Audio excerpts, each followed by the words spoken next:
तो देखिए प्रश्नावली 17.1 के जो 1 से 5 तक सवाल हैं, ये आप स्वयं ही कर सकते हैं, क्योंकि इन सवालों में आयताकार ठोसों की लंबाई, चौड़ाई और ऊंचाई दे रखी है, जिसमें हमें आयतन और संपूर्ण पृष्ठ ज्ञात करना है। ठीक है, तो हम जानते हैं कि जो आयतन का सूत्र होता है वह क्या होता है, लंबाई गुणे चौड़ाई गुणे ऊंचाई होता है। ठीक है, या हम इसे इस प्रकार से भी लिख सकते हैं, LBH। तो हमारे पास L भी दिया है, B भी दिया है, H भी दिया है, तो यहाँ पर हम तीनों का मान रखकर उनकी गुणा करा देंगे तो हमारा आयतन निकल आएगा। ठीक है, और फिर संपूर्ण पृष्ठ भी ज्ञात करना है, तो संपूर्ण पृष्ठ का सूत्र क्या होता है, 2AB plus BC plus CA, अथवा हम इसे इस प्रकार से लिख सकते हैं, 2LB plus BH plus LH। तो इन दोनों सूत्रों में से हम किसी भी एक सूत्र का उपयोग करके संपूर्ण पृष्ठ ज्ञात कर सकते हैं। ठीक है, तो 1 से 5 तक आप स्वयं ही कर सकते हैं। तो हम छठे सवाल से स्टार्टिंग करते हैं। तो यहाँ पर देखिए आयताकार ठोस का आयतन दिया है जो कि है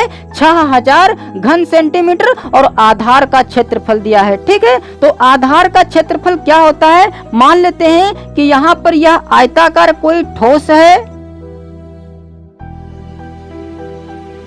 यह एक आयताकार ठोस है जिसका आधार हमारे पास यह है। ठीक है, जिस पर कि यह हमारा आयताकार ठोस टिका हुआ है। ठीक है, तो इसका आधार यह है और जिसका क्षेत्रफल हमारे पास 600 वर्ग सेंटीमीटर दिया हुआ है। तो मान लेते हैं कि इसकी लंबाई A, चौड़ाई B और ऊंचाई C है। ठीक है, तब आधार का क्षेत्रफल क्या हो जाएगा, AB। तो यहाँ पर हमारे पास जो आधार का क्षेत्रफल दिया है वह AB दिया है जो कि है 600 वर्ग सेंटीमीटर। ठीक है, तो मान लेते हैं कि माना आयताकार ठोस की लंबाई,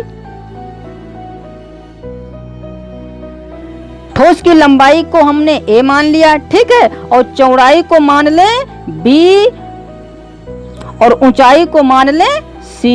आप लंबाई को L, चौड़ाई को B और ऊंचाई को H भी मान सकते हैं। ठीक है, लेकिन हमने यहाँ पर ABC माना है। तो यहाँ पर लिखे तब आधार का क्षेत्रफल बराबर,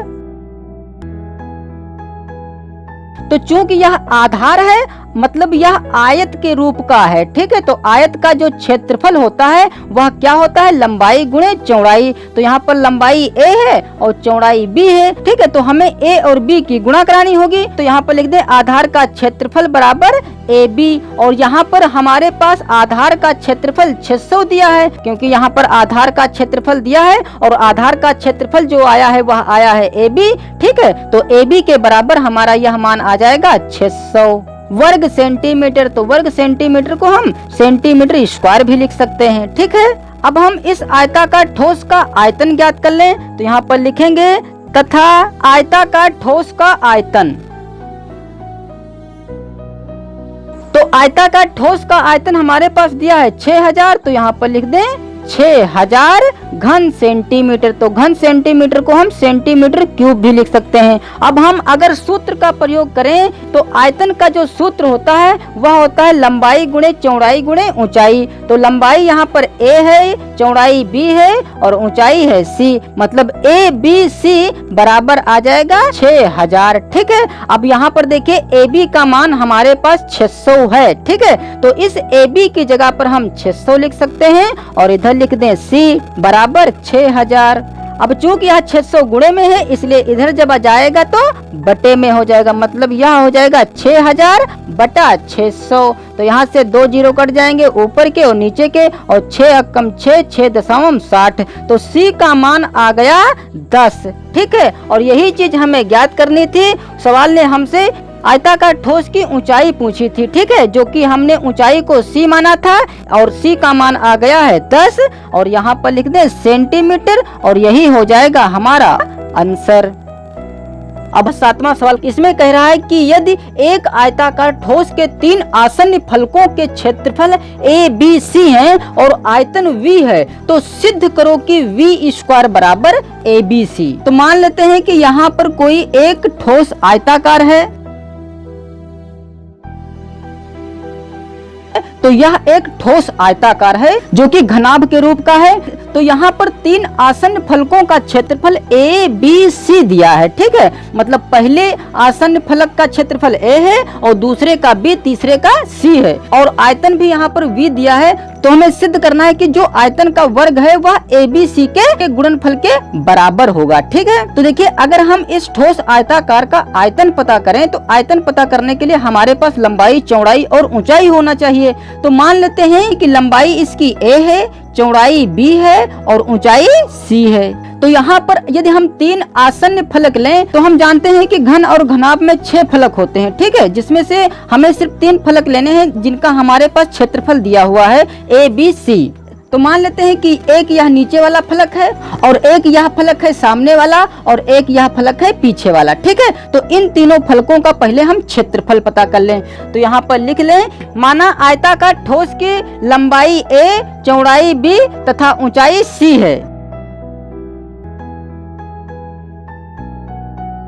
तो यहाँ पर लंबाई को ए, चौड़ाई को बी और ऊंचाई को सी मान लिया गया है, ठीक है। तब इसका आयतन क्या हो जाएगा जो यह ठोस आयताकार है। तो यहाँ पर लिख दें, तब इसका आयतन बराबर, तो आयतन बराबर क्या होता है, लंबाई गुणे चौड़ाई गुणे ऊंचाई। तो लंबाई हमारे पास ए है, चौड़ाई बी है और ऊंचाई है सी। तो इसका आयतन क्या आ गया, ए बी सी। और सवाल में कह रहा है कि इसका जो आयतन है वह है वी।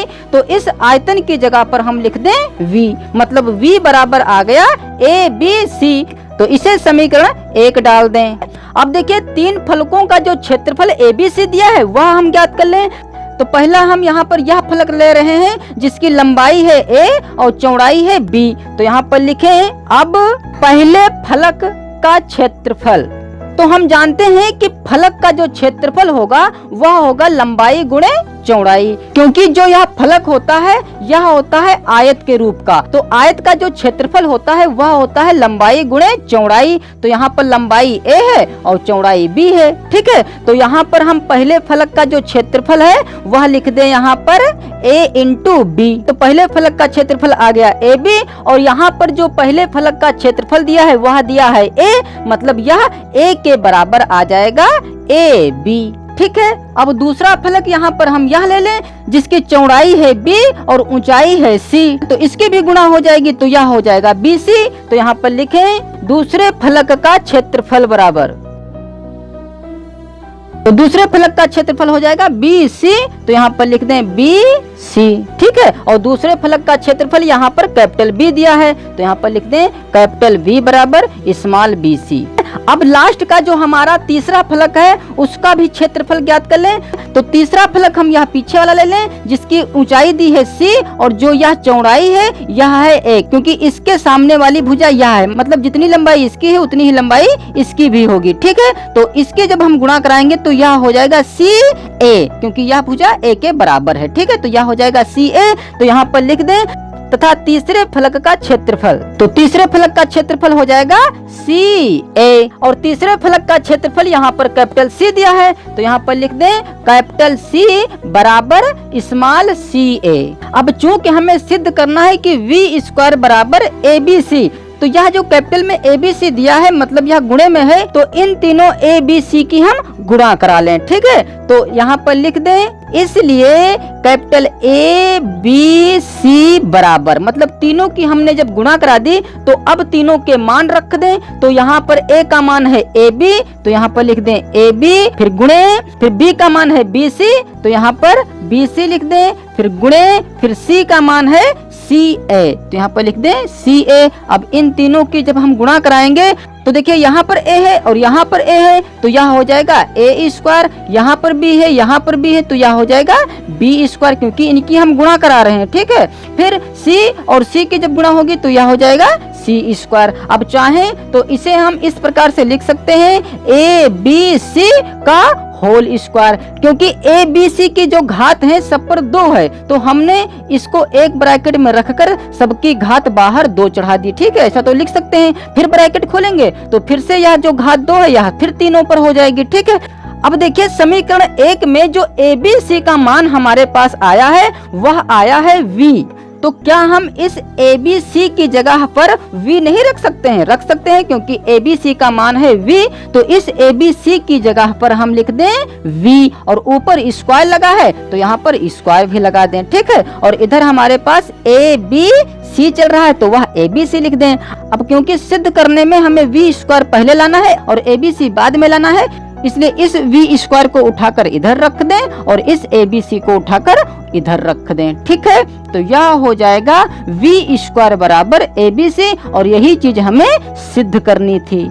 तो ये हो गया प्रूव्ड। और देखिए, चाहे तो यहाँ पर हम लिख सकते हैं कि समीकरण 1 से, क्योंकि ABC का मान हमने समीकरण 1 से ही यहाँ पर V रखे हैं, ठीक है। तो यहाँ पर हम लिख सकते हैं कि जो यह V आया है, यह आया है समीकरण 1 से, और इसे ब्रैकेट में रख दें। तो अब इस 8वें सवाल में कह रहा है कि यदि एक आयताकार ठोस के एक कोने पर मिलने वाली 3 कोरों की लंबाइयां 3:4:5 के अनुपात में हैं और उसका संपूर्ण पृष्ठ 2350 वर्ग सेंटीमीटर है, तो कोरों की लंबाइयां ज्ञात करो। तो देखिए, इस सवाल में जो आयताकार ठोस की लंबाइयों का अनुपात दिया है वह 3:4:5 दिया है। तो यहाँ पर एक चीज ध्यान देना कि जब कभी भी किसी भी सवाल में लंबाइयों का अनुपात दिया हो, तो जो भी अनुपात दिया हो उसमें हम x से गुणा कराकर लंबाई, चौड़ाई और ऊंचाई मान लेंगे, ठीक है। तो यहाँ पर वही चीज लिखें कि माना आयताकार ठोस की कोरे A बराबर 3x, इसे हम 3x, 4x और 5x मानेंगे, ठीक है। तो A बराबर 3x और B बराबर 4x और C बराबर 5x मान लें, ठीक है। तो चूंकि संपूर्ण पृष्ठ जो यहाँ पर दिया है वह वर्ग सेंटीमीटर में दिया है, मतलब जो कोरों की लंबाई होंगी वह सेंटीमीटर में होंगी, तो यहाँ पर हम सेंटीमीटर इनको लिख सकते हैं, ठीक है। तो हमारे पास लंबाई, चौड़ाई और ऊंचाई तीनों चीजें हैं, मतलब तीनों कोरे हमारे पास हैं। अब यहाँ पर देखिए, हमारे पास संपूर्ण पृष्ठ दिया है, तो हम संपूर्ण पृष्ठ का सूत्र यहाँ पर लगा दें। तो लिखेंगे, इसलिए संपूर्ण पृष्ठ बराबर, संपूर्ण पृष्ठ हमारे पास दिया है 2350। तो हम जानते हैं कि आयताकार ठोस का जो संपूर्ण पृष्ठ होता है वह होता है 2AB plus BC plus CA, ठीक है। यह तो संपूर्ण पृष्ठ का सूत्र होता है, वह यहाँ पर लिख दिया गया संपूर्ण पृष्ठ के नीचे। और संपूर्ण पृष्ठ हमारे पास है कितना? 2350।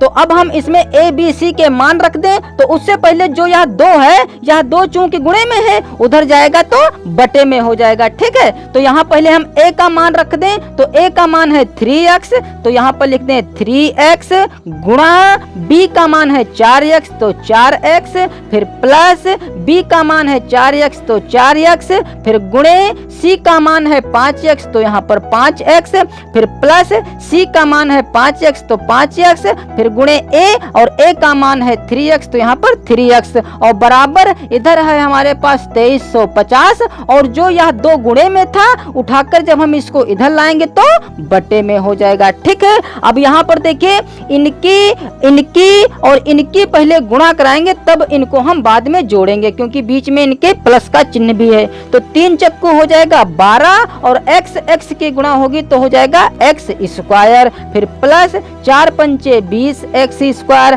प्लस 5 तिया 15 x स्क्वायर, बराबर इसे हम 2 से भाग करा लें या काट लें। 2 अक्कम 2, 2 अक्कम 2, 2 अक्कम 2, 2 फत्ती 14, 2 पंचे 10, तो यह आ जाएगा 1175, ठीक है। अब देखिए 12, 20 और 15 जब हम जोड़ेंगे तो यह आ जाएगा 7, 3, 1, 4, 47 x स्क्वायर हो जाएगा, ठीक है। मतलब 12, 20, 15 को जब जोड़ेंगे तो 47 हो जाएगा, और साथ में x स्क्वायर है तो वह भी यहाँ पर x स्क्वायर लिख देंगे, बराबर 1175। अब चूंकि हमें x का मान ज्ञात करना है, क्योंकि x का मान जब हमारे पास होगा तभी तो कोरों की लंबाइयां ज्ञात कर पाएंगे। क्योंकि जो कोर A है वह है 3x, B है 4x, C है 5x, तो इसमें हम x का मान रखेंगे तभी हमारे पास ABC का मान पता चल पाएगा। इसीलिए पहले हम x का मान ज्ञात कर लें। तो जो यह 47 गुणे में है, उधर जाएगा तो